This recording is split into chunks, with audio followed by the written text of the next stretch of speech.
Il y a tout juste une minute, la fille de Marty Majorado a pris la décision de dévoiler enfin les vérités choquantes qui se cachent derrière la tragédie familiale enfouie depuis longtemps. Elle portait le poids de ce secret depuis des années, mais la douleur était devenue trop lourde à supporter. Aujourd'hui, la jeune Majorado s'est avancée pour confirmer chaque rumeur qui circulait à propos de son père. Qu'a-t-elle mis en lumière? Découvrons-le ensemble. Avant de continuer, assurez-vous de vous abonner et de liker cette vidéo si ce n'est pas déjà fait. Merci. Et maintenant, commençons. Tout a commencé par des murmures autour de Marty Majorado. Avant de disparaître de la vie publique, il avait désespérément tenté d'avertir les gens de ce qu'il avait vu au plus profond de la nature sauvage. Des rumeurs disaient qu'il avait vu des choses terrifiantes, mais qu'il avait choisi de ne partager toute l'histoire avec personne. Récemment, sa fille a confirmé que ces rumeurs étaient non seulement vraies, mais bien plus troublantes que ce que l'on imaginait. Alors qu'est-ce que Marty a révélé exactement sur ce qui rôde dans les contrées sauvages et reculées? Pendant des années, Marty Majorado a vécu comme la légende silencieuse de la frontière glacée de l'Alaska. Le public s'est facilement attaché aux autres membres du casting, aux personnalités brillantes et bruyantes. Mais Marty était différent. Il restait loin des projecteurs, disparaissant parfois si complètement que les gens oubliaient même qu'il faisait partie de l'émission. Pourtant, en coulisses, il se forgeait une réputation d'une profondeur extraordinaire. Un maître trappeur, un expert en survie dont la connaissance du terrain semblait inégalée. Il est finalement devenu l'un des hommes les plus respectés de Mountain Men. La vie était stable, voire parfaite, jusqu'à ce que sa disparition soudaine change tout. De nombreux téléspectateurs ne l'ont pas remarqué immédiatement, mais à un moment donné, Marty a totalement disparu de l'émission. Il s'est enfui sans explication, laissant les acteurs et l'équipe de tournage confus et alarmés. Sa fille Noah l'a confirmé plus tard, ce fut l'une des périodes les plus silencieuses et les plus sombres de la vie de son père. Personne ne savait ce qui lui arrivait, mais quelque chose avait changé à l'intérieur de Marty. Lorsqu'il est finalement revenu, il a apporté avec lui une série de révélations si troublantes que même les enquêteurs chevronnés en ont été déstabilisés. Il avait enregistré tout ce qui s'était passé hors caméra et ce qu'il a partagé dans ce dernier message a choqué chaque membre de l'équipe. Ces mots ne les ont pas seulement perturbés, ils ont semé la peur au plus profond du cœur de tous ceux qui les ont entendus. L'avertissement de Marty Majorado était sans équivoque. Les montagnes n'étaient pas le terrain de jeu majestueux que les gens imaginaient. Selon lui, la nature sauvage consumait les hommes lentement, les remodelant pièce par pièce, jusqu'à ce que quelque chose dans leur regard ne soit plus jamais le même. À mesure qu'il expliquait ses expériences, il est devenu effroyablement clair que quelque chose lui était arrivé. Ses proches ont témoigné que Marty avait changé dans les mois précédant sa disparition. Il n'était pas épuisé. Il était alerte, agité, surveillant toujours la lisière des arbres, comme s'il s'attendait à voir surgir quelque chose à tout moment. Il n'était pas calme. Il n'était plus lui-même. Il avait vu ou entendu quelque chose dans la nature, quelque chose qui rendait ses entrées de journal courtes et cryptiques. Elle parlait d'écoute et d'attente, et il ne parlait pas d'animaux, il parlait de la terre elle-même. Seul Marty savait ce qu'il avait rencontré. Sa famille s'inquiétait de plus en plus en remarquant la peur dans son comportement. Il a cessé d'entrer dans certaines vallées, disant que le vent y portait des souvenirs. Noah s'est souvenu qu'il a soudainement refusé de poser des pièges près des arbres creux, bien que cela ait été sa technique favorite pendant des années. Parfois, la nuit, il chuchotait aux flammes de son poêle, disant « Le feu les ralentit ». Chaque fois qu'on lui demandait ce que signifiait « les », il fermait la porte du poêle, avec des mains tremblantes et des yeux remplis de terreur. Marty vivait comme un homme traqué. Sa famille regardait impuissante, alors qu'il devenait l'ombre de celui qu'il était autrefois. Puis il a fait l'impensable. Marty avait toujours chéri ses journaux de bord des années d'enregistrement d'histoires de cartes et d'observations. Un jour, sans avertissement, il a tout brûlé. Chaque page, chaque souvenir, chaque trace de son temps passé dans la nature. Ses proches étaient terrifiés. Clairement, Marty avait fait face à quelque chose qui menaçait sa vie, quelque chose de si grave qu'il croyait que même l'encre sur le papier pouvait attirer le danger vers lui. Après cela, il a disparu à nouveau. Cette fois, complètement. Sa cabane est devenue froide, le courrier s'empilait à la porte et ses réseaux sociaux se sont tus. Il a laissé sa famille derrière lui et ils espéraient désespérément un signe de sa part. Finalement, ils ont fouillé sa cabane à la recherche d'indices ou d'un dernier message. Ce qu'ils ont trouvé gravé dans le mur en bois les a glacés jusqu'aux os. Je l'ai entendu appeler mon nom. 2 fois c'est trop. Ne suivez pas là où la neige tombe vers le haut. Lorsque les enquêteurs ont rassemblé tout ce qu'il avait laissé derrière lui, ils ont réalisé que la disparition de Marty n'était pas juste un acte de peur. C'était sa façon d'enseigner aux autres comment disparaître complètement. Dans ses notes, il décrivait la nature sauvage comme un lieu où le temps se courbe, où les pas résonnent, même lorsqu'aucune autre paire de bottes ne marche à vos côtés. Pour Marty, le silence avait des couches, comme si quelque chose écoutait depuis ses profondeurs. Et plus il s'enfonçait dans les montagnes, plus il sentait que quelque chose l'écoutait en retour. À de nombreuses reprises, Marty a écrit sur des nuits où des choses étranges lui arrivaient. Des nuits où les flocons de neige dérivaient latéralement sans vent. Des nuits où des pas le suivaient sur de la poudreuse intacte et où les échos revenaient inaltérés. C'était comme si les bois eux-mêmes imitaient sa voix. Progressivement, Marty a commencé à remarquer d'étranges symboles gravés sur les arbres. Il voyait des triangles parfaits, des trous percés et des marques qui semblaient pointer vers le bas, vers des vallées qu'il refusait de nommer. Une fois, il a pressé son oreille contre une entaille fraîche et a senti l'écorce vibrer. Ce jour-là, c'était comme s'il y avait une respiration derrière une porte. Ceci et bien d'autres choses ont continué d'arriver à Marty sans que personne ne s'en doute. Il a également écrit avoir trouvé des cercles d'arbres avec des trous jumelés et de la mousse en forme d'empreintes allongées. Alors que Marty continuait de perdre des collets et que les appâts étaient lissés, il avait l'impression que quelque chose observait jusqu'où il suivrait la piste de ses vols. Ces marques de comptage pour les pièges manquants ont commencé à disparaître une à une, et tout semblait effacé par une main invisible. Il a aussi partagé comment la neige montrait des dépressions trop larges pour des bottes trop douces, pour des sabots, faisant un compte à rebours autour de sa bâche de couchage. À plusieurs reprises, Marty a expérimenté avec des pierres de comptage pour les retrouver retirées dans un ordre précis, et une fois une pierre froide a été placée sur sa poitrine. Poursuivant son voyage, il a continué de faire d'étranges découvertes. Il a raconté avoir découvert une clairière mystérieuse. Il y a vu un cercle d'anciens pièges en fer et de chaises en bois de cervidés. Chacun de ces objets faisait face au centre, et il semblait attendre un jugement. Des choses étranges ont continué de lui arriver jusqu'à une nuit où il a entendu les pièges se refermer en séquence. Il est revenu pour trouver de nouvelles encoches gravées dans les sièges. Il a chuchoté « Ce n'est pas un piège pour les animaux, c'est une barre des témoins ». Dans l'une de ses interviews, Marty a averti « Nous ne sommes pas au sommet de la chaîne alimentaire là-bas, nous sommes la récolte ». En parlant, il a abordé divers sujets, dont l'un était l'intelligence présente dans les bois. Selon Marty, cette intelligence est ce qui éclaircit le troupeau, efface les pistes et imite les voix. Quand les montagnards cessent de craindre les bois, disait-il, les bois viennent les chercher. Après le départ de Marty, différents registres de recherche ont montré un pic de chasseurs disparus, y compris des hommes solitaires et aguerris. Un cas a rapporté des cercles brûlés dans la neige sans aucune empreinte à l'intérieur. Marty avait raison, la montagne ne perd pas les gens, elle les appelle. Et la montagne a finalement appelé Marty Mayorado. Cependant, avant que Marty ne parte complètement, des rumeurs sur son départ de l'émission avaient circulé. Bien que les montagnards paraissaient bien à l'écran en coulisses, il se passait énormément de choses. Mais ils essayaient autant que possible de garder cela caché du public. Dans la saison 8 de l'émission, les fans ont eu un indice que Marty prévoyait de quitter le programme. Ils ont été choqués en apprenant la nouvelle. Ils ne se doutaient pas que la nature sauvage appelait déjà leur star préférée. Pendant 8 saisons, les téléspectateurs l'avaient regardé vivre et survivre dans la nature. Ils ont vu leur expert en survie s'aventurer dans la nature sauvage de l'Alaska, là où il passait des hivers glaciaires en vivant dans une cabane d'une seule pièce. Bien que les gens aient d'abord négligé Marty, ils ont fini par l'aimer et l'adorer. Pendant les fugaces heures de clarté, il installait souvent sa ligne de piège qui attrapait tout du lynx au vison en passant par la martre.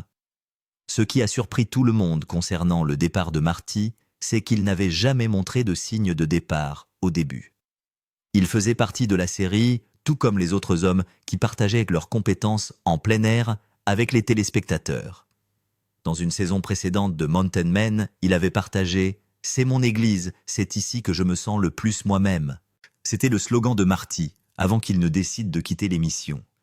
Qu'est-ce qui a bien pu lui arriver pour le faire changer d'avis à ce point ? Plus tard, il a été révélé que le départ de Marty aurait pu être influencé par la décision de Tom Orr de partir. Tom Orr a été le premier membre du casting original à quitter l'émission au cours de cette saison. Avant que Marty ne révèle ses projets de départ, Tom Orr avait partagé avec leurs fans ses projets de prendre sa retraite et de déménager du Montana vers la Floride. La sortie de Tom Orr de l'émission a-t-elle pu influencer Marty ? À ce point, cherchons nos réponses auprès de Tom Orr lui-même. Tom Orr, un homme légendaire de l'émission, a surpris tout le monde lorsqu'il a décidé de partir. Les gens respectaient beaucoup Tom et sa décision semblait étrange à tous, mais il avait ses raisons. Pour l'icône de 81 ans, Tom Orr, cette saison, pourrait marquer le moment où il décide de continuer ou de passer le flambeau. Les héritages sont en jeu, alors que chaque montagnard fait face à un carrefour décisif. Lorsque la chaîne a publié cette déclaration, les gens étaient sous le choc.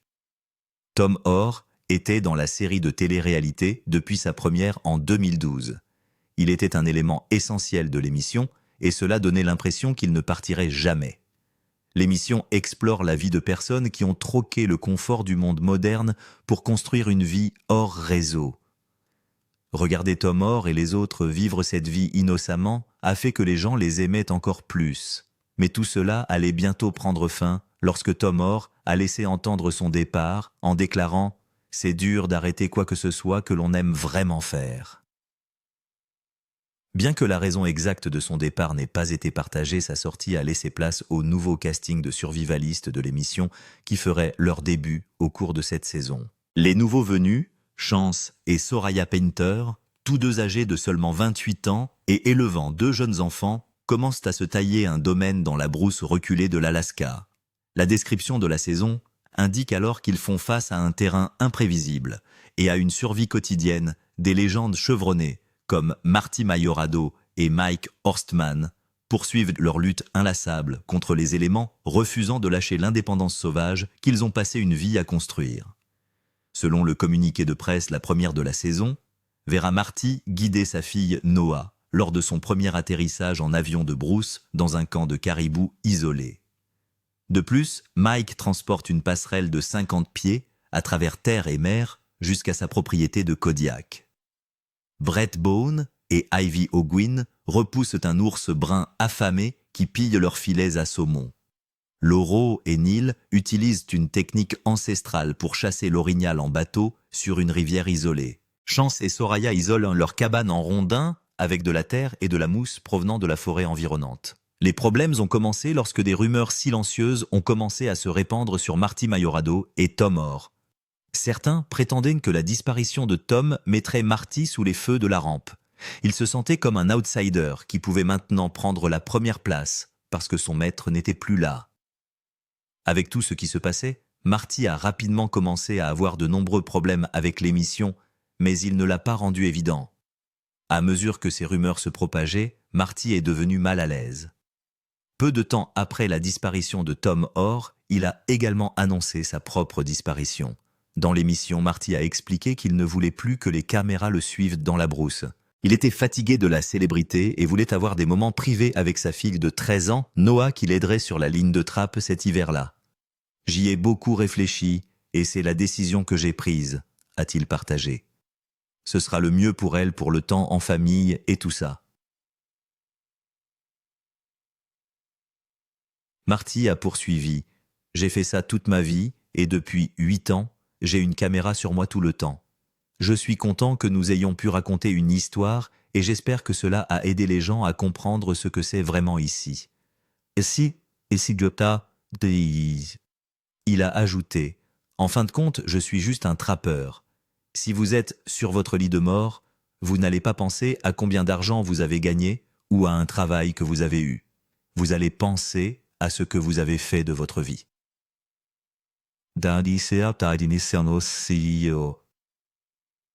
Toutes ces pensées ont poussé Marty jusqu'à ce qu'il quitte entièrement l'émission. Ce à quoi il ne s'attendait pas, c'est que les gens pleureraient autant son départ. Selon divers rapports, Marty a non seulement eu un impact sur l'émission, mais il a également eu un impact significatif sur de nombreuses personnes en dehors de l'émission. Un journaliste en a témoigné. Lorsque le journaliste a rejoint Marty sur sa ligne de trappe pour enregistrer quelque chose, il n'a jamais su qu'il y avait beaucoup de dangers impliqués cette semaine-là. Pendant l'enregistrement, les deux se sont retrouvés en danger, tout cela, à cause de l'écrivain de Field & Stream, Bill Heavy, qui avait perdu le contrôle de sa motoneige. En parlant de l'expérience, Bill a partagé « Je roule depuis 4 heures maintenant. En tant que novice, je n'avais aucune idée à quel point c'est physiquement exigeant. Dans ce genre de pays, on roule debout pour mieux réagir aux bosses et aux trous cachés. »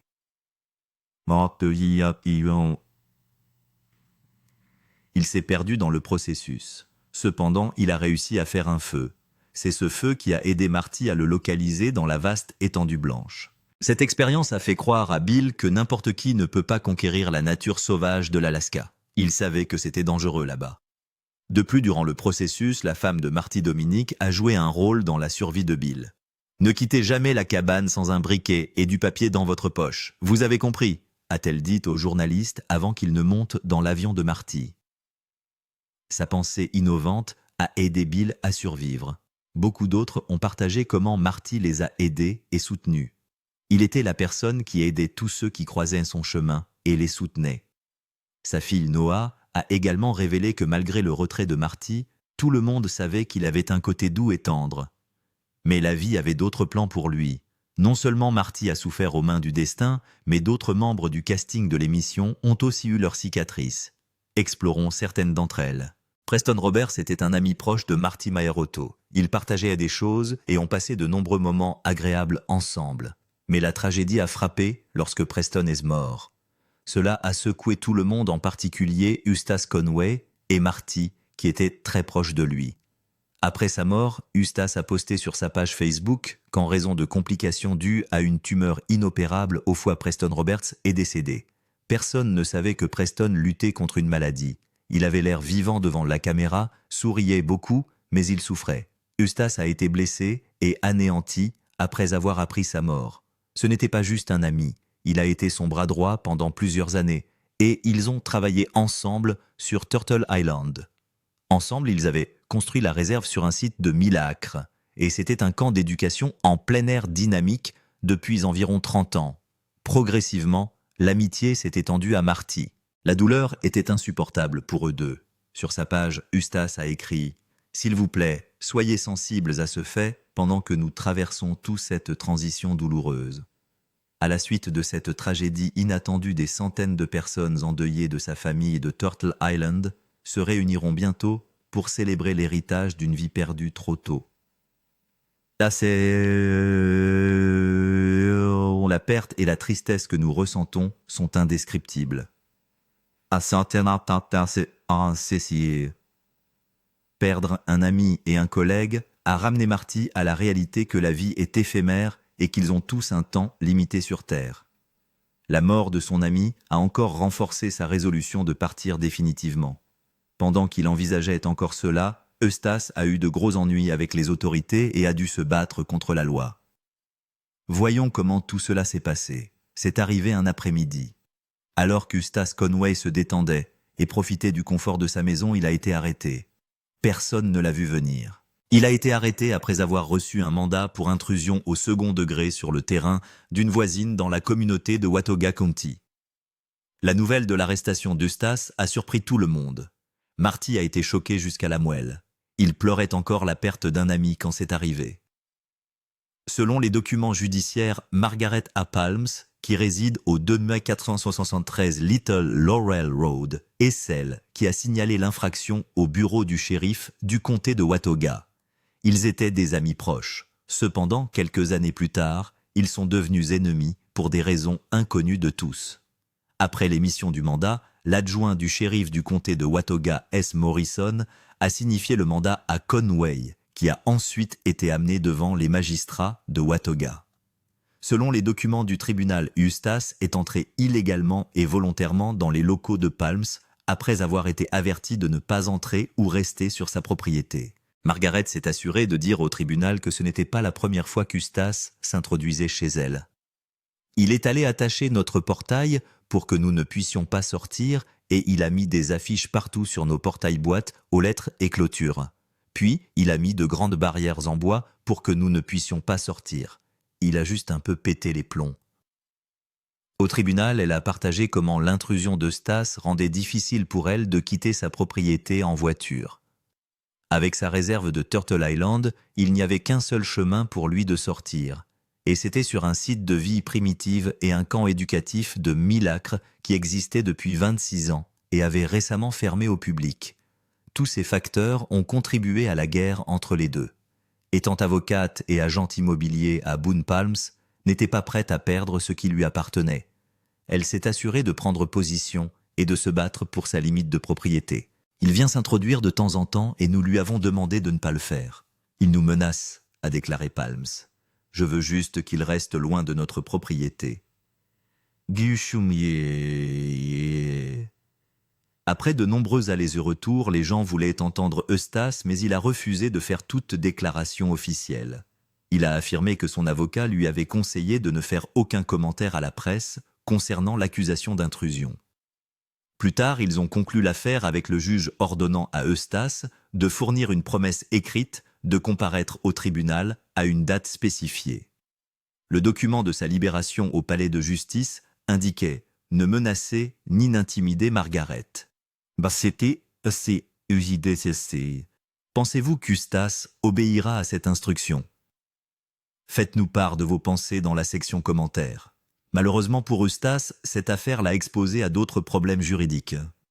Turtle Island Preserve a été ciblée et une enquête a commencé immédiatement. Tout a commencé par une plainte concernant une construction illégale.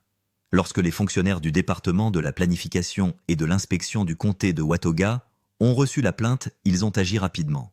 Ils ont fait une descente à Turtle Island et ont trouvé des douzaines de structures pour lesquelles aucun permis n'avait jamais été délivré. Ils ont vérifié la réserve plus avant et ont découvert de nombreuses choses illégales. Eustace avait violé de nombreux codes de santé et de sécurité, ce qui a aggravé son cas. Lorsque le procureur du comté en a entendu parler, il lui a donné 3 options. Il devait mettre les bâtiments aux normes minimales de l'État, faire certifier par un expert qu'ils respectaient déjà le code, obtenir les permis appropriés ou les démolir complètement. Lorsque cela s'est produit, Eustace était en colère et il a refusé de céder. C'est là que la vraie bataille a commencé et c'est devenu une bataille entre le gouvernement et l'individu. Cependant, certains ont affirmé que la lutte était plus profonde que cela. C'était une guerre entre ce qui est réel et ce qu'est la réalité. Les choses allaient aussi mal que ça. Plus tard, le directeur de la planification du comté, Joe Furman, s'est impliqué. Furman a partagé que tout le problème a commencé à la fin du printemps lorsqu'ils ont reçu un appel téléphonique anonyme signalant la réserve. Une semaine après l'appel, ils ont reçu une enveloppe non marquée. L'enveloppe contenait une carte grossièrement dessinée mais très détaillée et codée par couleur. Elle montrait également différents bâtiments, le nivellement des routes et le câblage. Tout cela aurait été fait sans permis d'ingénierie ou inspection appropriée. Contrairement à certains de ses collègues stars de Mountain Men qui triment en haut dans les Rocheuses ou dans la nature sauvage de l'Alaska, Eustace était différent. Il restait loin de la civilisation et c'est ainsi qu'il a construit la réserve. Turtle Island se trouve près de la frontière du Tennessee, à quelques kilomètres à l'est de Boone. La réserve était capable d'accueillir un chef-lieu de comté de 17 000 habitants et avec cette population, Eustace avait vraiment de l'argent. De plus, l'emplacement de la réserve lui était d'une grande aide. La réserve se trouvait juste au-delà de la route de gravier qui mène dans la réserve de 1000 acres des maisons spacieuses et modernes, nichées sur des terrains boisés, en vue de la Blue Ridge Parkway. Les gens aiment visiter la réserve en raison de sa structure unique. Après avoir traversé un ruisseau d'encens, elle avait une route qui s'ouvrait sur une prairie entourée d'un atelier de forgeron. De plus, il y a une cuisine en plein air et une salle à manger, un séchoir à maïs et diverses autres dépendances. Quant au nom de la réserve, il provient d'un mythe de la création amérindien. Le mythe parlait d'une grande tortue qui a sauvé les créatures du monde d'un déluge cataclysmique en les soutenant sur sa carapace. Au sens figuré, le site web de Conway explique « Nous sommes un îlot de nature sauvage dans une mer de développement et de destruction ». Pas exactement, disent les responsables locaux. Leurs commentaires ont suscité une autre série de problèmes. Après une inspection minutieuse, Fuhrman a partagé qu'il avait contacté Eustace. Cependant, leurs discussions ont été infructueuses. La star ne voulait rien entendre et maintenait que rien n'allait de travers avec la construction. Cela a conduit Fuhrman et d'autres fonctionnaires à revenir avec un mandat et des adjoints du shérif. Les fonctionnaires ont rapporté que lorsqu'ils ont fouillé la maison d'Eustace, ils ont trouvé de nombreux problèmes. Mis à part la réserve, la maison d'Eustace n'était pas aux normes. Il avait des connexions d'eau et des gouttes minimales. Tous les bâtiments étaient construits en bois usiné sur place et non avec le bois classé et marqué requis par les codes du bâtiment. Différents panneaux solaires font fonctionner l'équipement dans le petit bureau d'Eustace et une microcentrale hydroélectrique a été installée par des étudiants du programme de technologie approprié de l'ASU. Cette centrale alimente un petit atelier et lorsque les inspecteurs ont vérifié la centrale, ils ont trouvé un câblage et des boîtes de jonction qui n'étaient pas aux normes. En plus de cela, l'équipe a également noté un poêle à bois dont la cheminée était ventilée sous le toit en métal d'un bâtiment et non à travers celui-ci. De nombreux bâtiments n'étaient pas reliés aux fondations en pierre empilée qui les soutenaient. Pour aggraver le cas, le consultant W.O. Whaley a écrit sur les bâtiments. Il a conclu que de nombreux bâtiments n'étaient pas structurellement solides. Il a écrit « La propriété dans son état actuel présente un danger pour la sécurité de quiconque se trouve à proximité de l'une des structures. Je suggérerais d'obtenir une ordonnance du tribunal pour évacuer la propriété afin de protéger la vie du public et des stagiaires. » Quand Eustace et ses partisans ont entendu cela, ils se sont battus contre. Ils croyaient que le bureau de Fuhrman avait de mauvaises intentions et qu'il passait à côté de l'essentiel. Comment puis-je enseigner la vie primitive dans des structures modernes standardisées? Les êtres humains ont construit leur propre maison pendant des milliers et des milliers, et en fait des millions d'années. Et maintenant, nous ne pouvons même pas construire notre propre maison avec nos propres matériaux qui poussent sur notre propre terre. Ce n'est pas une réglementation. C'est juste un problème de comté. C'est une question de droit de l'homme. S'il allait combattre le gouvernement, il savait qu'il avait besoin d'une base juridique pour cela. Au cours des interviews, Kelly a partagé que la plupart des bâtiments étaient construits au strict minimum, au-dessus de ce qu'ils exigent pour les maisons ordinaires. Correspondant-il au code du bâtiment moderne, a dit Kelly. Non, parce que ce ne sont pas des structures modernes. Quand Eustace a parlé de l'affaire, il était si convaincu qu'il n'y avait jamais eu de plainte en premier lieu. Il croyait que les fonctionnaires avaient probablement menti au sujet de la plainte. Pourquoi, dès le tout début de l'émission, il a eu des problèmes avec le service de l'urbanisme? Il croyait que quelqu'un le visait depuis le tout début, et il pourrait bien avoir raison. Lorsque l'émission est arrivée à la saison 1, épisode 2, intitulé « Mayhem, Chaos », Eustace a reçu un courrier étrange. Quand il a vérifié le contenu, il a vu une lettre officielle à l'intérieur. Cela l'a surpris, et il a ouvert la lettre avec son couteau de poche. Le contenu l'a choqué. « Motion pour réclamer des biens exemptés », lit-il dans le document judiciaire qu'il tient à la main. C'est fou. Ce maudit avocat paye le shérif pour me servir. Ils vont prendre toutes mes terres. En gros, je viens de recevoir une lettre disant « Votre vie est finie ». Tout en mettant en place la scène, le présentateur a également donné l'impression que le gouvernement s'en prenait à Turtle Island Preserve. Eustace a toujours été capable de survivre en vivant de sa terre, grogne l'homme de manière menaçante, mais il a toujours du mal à payer le percepteur. Pendant le reste de la saison, Eustace et son équipe ont travaillé d'arrache-pied pour rembourser le privilège la dette. Il n'allait pas perdre sa terre et certainement pas au profit du gouvernement. Regardez Eustace traverser tant d'épreuves et se battre chaque jour à effrayer Marty Mayorado encore plus jusqu'au jour où il a finalement décidé de tout quitter. Alors que Noah parlait de son père, elle a fait réaliser à tout le monde qu'il avait plus de chagrin que les autres. Bien qu'il ait essayé de tout garder caché, Ce n'était pas facile pour lui jusqu'à la toute fin. Pensez-vous que Marty Mayorado guérira un jour de sa douleur? Pensez-vous qu'il reviendra un jour? La bataille d'Eustas s'arrêtera-t-elle jamais? Allez-y et donnez votre avis dans les commentaires. Merci d'avoir regardé la vidéo jusqu'à la fin.